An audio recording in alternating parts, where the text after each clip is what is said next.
Yeah, I mean it's a radically non-dualistic understanding of radically moderate. Yeah, it's radically moderate. You know, my wife keeps telling me I need to write a book called The Passionate Middle. You know, but which I think is the world needs to hear, because there's. I'm getting off topic, but people clamor on the extremes, and that gets our attention because they're screaming so loudly. But the idea that we think that spirituality is somehow something we do on the weekends or on the meditation sofa, and that it represents some kind of ideal, some kind of conceptual ideals that simply may not correspond to our reality at work, or even our reality in our family, in our lives. And spirituality, as I define it, is the experience of a transformative connection. So that when you have a real experience that changes you based on a connection to another person or to spirit, that's what spirituality is. And again, work is the place where it not only is that most needed, but that really is, I think, the basis of it. And that when we come to work as a spiritual being, as you said, Ronaldo, and I think studies show this, and there's statistics behind this, we're naturally more successful simply because we're happier and we're more connected, and we're more in flow, and we enjoy coming to work, and our clients and our peers see that. Yeah, and I just want to contrast this. So just for those who might be somewhat skeptical that this is a Pollyanna view of the world, in point of fact, it doesn't mean when you come to work and you bring your full integrated spiritual being along with your body and your clothes to work, but you also bring yourself and the interiority to work. When you do that, it doesn't mean that you don't have to do all the other hard work that gets done at work. Meaning, praise Allah and tether your camel. So in this case, tether your camel is, if you need to know how to use spreadsheets, learn how to use spreadsheets. Sure. If you need to have an advanced degree at a business school or a law degree or whatever additional training you need for your profession to excel, or if you need continuing education to be excellent at your profession, as I would call it, at your craft, then you do that on top of this core awareness. So we're not talking about be spiritual instead of being effective. We're actually talking about being more effective because, A, you're spiritual and you're doing the work of the world from that perspective, but with the same, in fact, in some cases, even more dedication. Well, that's really important. Well, those both have to work hand in hand, and again, we tend to, and I think this gets back to the Enlightenment and kind of pitting religion and spirit against the mind and the body. But to go to Jewish tradition, which of course is my tradition, but Buddhism teaches this and most other traditions, that everything we do has two components. Within Hebrew, one's called keva, which means that which you do, and one's called kavanah, which means your intentionality behind what you're doing. And that when those two are aligned, when you do something excellently, imagine you could paint a beautiful painting or play a beautiful music, but if it has no heart, it's not going to touch anybody. And of course, as you said, Ronaldo, if you just play with heart but have no technique, it's going to be a little painful to listen to as well. So it's the two of them working in concert that really are most effective. Right, and when I saw this so clearly, and I think the public has seen the downside. So I'm not going to dwell on it. I'm just going to mention it.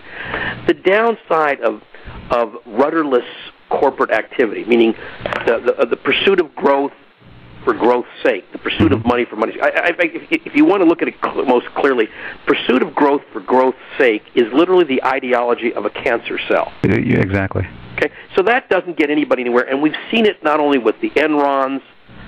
We saw an insularity in the management of General Motors over a 15-year period that took the largest industrial corporation in the world absolutely to its knees. In fact, it wouldn't even exist today but for the interjection of the United States government, and at that, it'll never be the same as it was because of the insularity.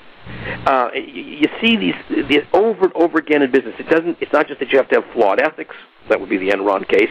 It can also be that you just are no longer aware of the world around you. But whatever that detachment, or I should say disconnection really, from what's going on in the world occurs in the business world, it causes destruction. Now I want to take the opposite. The most powerful entrepreneur I've ever studied, and I patterned a good deal of my career after her, was clearly Mother Teresa.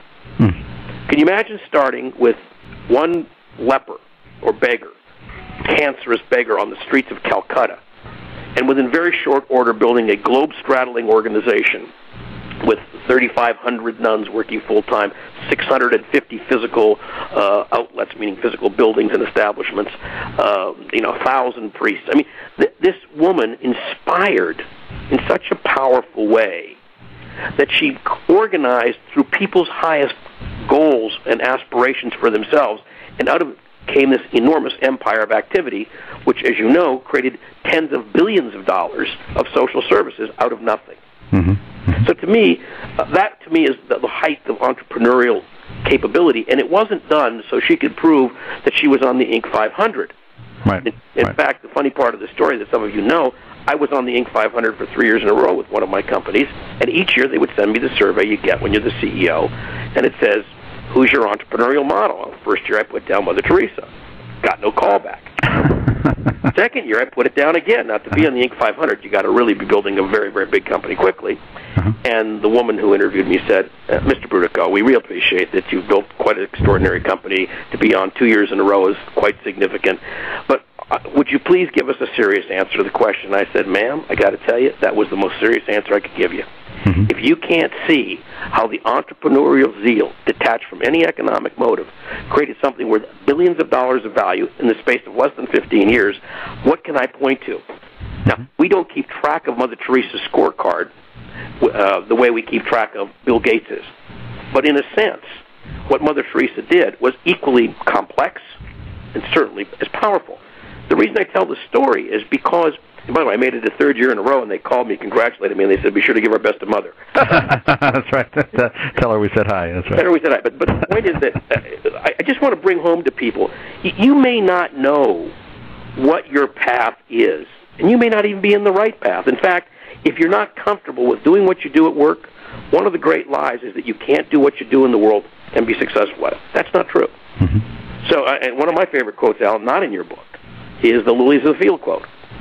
The lilies of the field, if God could take that and dress them with such refinement, so they look so beautiful and they're cared for, what makes you think He'd do less for you? Right, right. And I believe that if people would follow their heart, follow their path, what they will find is they'll never go astray ethically. They'll have exactly the right substance that they need to support their style of life, and they'll go home every night happy because where they went to when they worked was their temple, not their prison. Right, right. Well, exactly. That's the abundance model. It starts with gratitude and starts with purpose. And I was going to interject here. You know, Ronaldo, as you were speaking, and Alan, you as well, what sounded like was the grounding principle of Mother Teresa is, how can I be of service? Exactly. How can I care for my fellow human being and help to improve their lives somehow? Which ultimately is the source of our avodah, whether it's a business or prayer. Yeah, in fact, Stu, I got to tell you, I've said this for years publicly. People know this. The number one important question to ask is, how can I serve? I believe if you start with any other question and you honestly answer it, you'll end up with that one ultimately, because we live in a world, a universe, which is bigger than us. And when something's bigger system than you are, you want to find out how you fit within it. And I've never found anybody ever make a mistake, a serious mistake, if they honestly answered the question, how can I serve, and listened for what the answer was. Mm-hmm. I really just want to underscore that. Alan, I assume that's your experience also. Oh, for sure, for sure. There's a chapter in my book called Enter in Service, which actually traces the path of Abraham, but that says that leaders are those who enter. They enter in service. When they enter into a space or into a conversation, their first question is, how can I serve?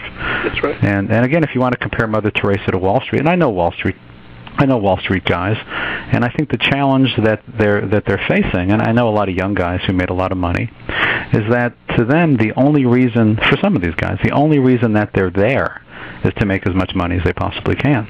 That's simply the game that's being played, and to help them reframe that is a big change. It's a big change to kind of see, I come to work for another reason besides that. But I would also tell you, these guys that I know who are living like that are not happy in any way that we would define happiness as having a sense of meaning and purpose, certainly when they go to work. And I know a lot who have fled, who have left, who were in hedge funds or on Wall Street, and it fell apart and they were devastated, and now they look back on it and say, thank God this happened. It really allowed me to drop back and really ask myself, what is it that makes me happy? What am I really meant to do? What is it that is of service? Because that's where true happiness, that's the only place I would argue that true happiness comes from.